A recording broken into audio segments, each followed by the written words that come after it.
Okay, so I've added some more functionality here, and you can see when the user clicks on a cookie name in the list box, we are filling in the controls down here with just kind of a repeat of the name, the picture of the cookie, as well as the price per box.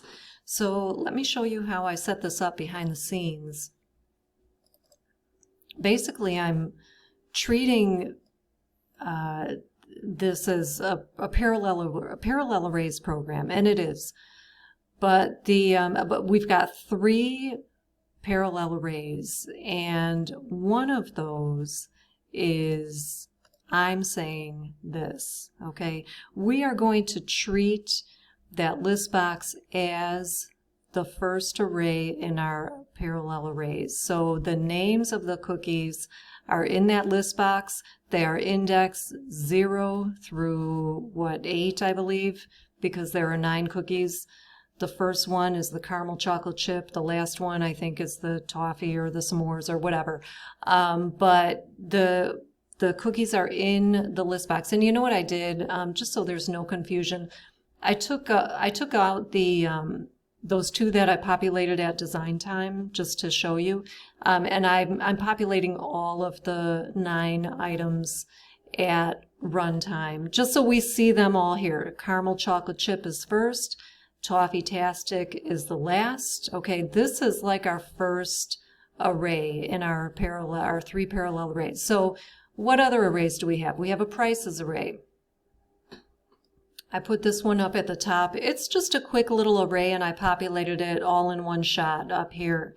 So this is the second array, and these prices are parallel with the names of the cookies, okay? We need to be careful about that. I had mentioned in a previous video that all of the cookies are $5 a box except for these last 2. The s'mores and the toffee-tastic, those are $6 a box. So I was careful to make sure everything gets $5 except for those last 2. Those are $6 a box, okay? And then we have the third parallel array, which is our images, our pictures of the cookies. Now this has a lot of syntax, so I could have populated that here like I did the prices, but there's there's more syntax, so I'm just going to populate those in the form load. So after I populate the list box in the form load, I'm going to populate the pictures themselves in the pics array. Okay, so now everything is loaded up and ready to be used.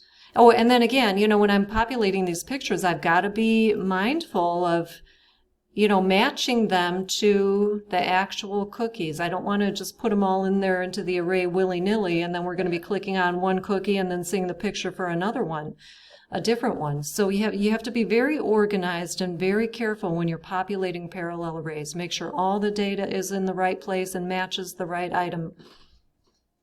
So now we've got our 3 parallel arrays populated. And you know, I say 3 parallel arrays loosely. We really have 2 technically arrays, but that list box, as I said, is acting like an array in this program. Okay? All right, so we have the selected index changed event. This is when the user clicks on this list box and makes a selection. We were filling in the details down here when the user does that. So this is not a lot of code.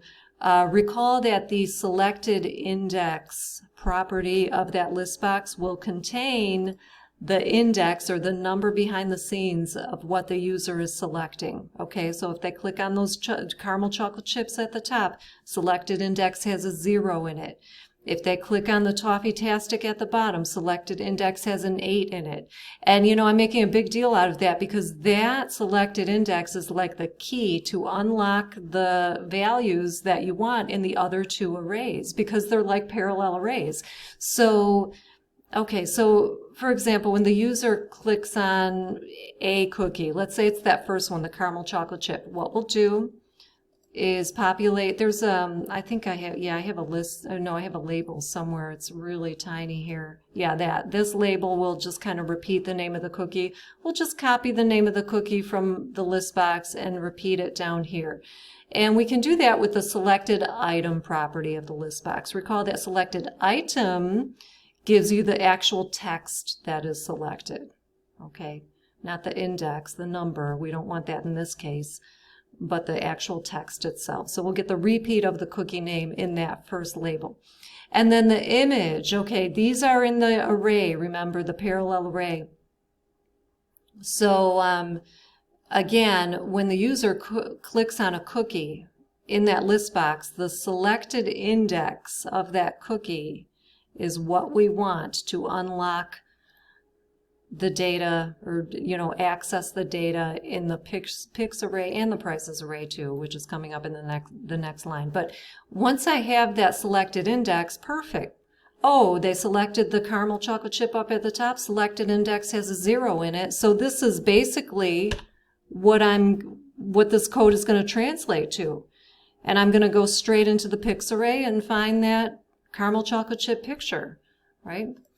If the user selects a second item in the list, that's a do-si-do cookie, and selected index will have a value of 1. And so we're looking at something like this if the user clicks on do-si-do. And then I'll go straight to that picks array and find that do-si-do picture, as well as the prices array. We would get that $5 for that particular cookie. So that's what I mean with that selected index is really all you need, and it's just a straight shot into the other arrays at the position that you want. Okay, so same with the prices here too. So yeah, that's for the parallel arrays and populating them and kind of, working with the data and displaying the data. And then I'll end this video, and then in the next video maybe we'll do like a kind of a shopping cart type of functionality, but very basic, nothing too sophisticated at this point.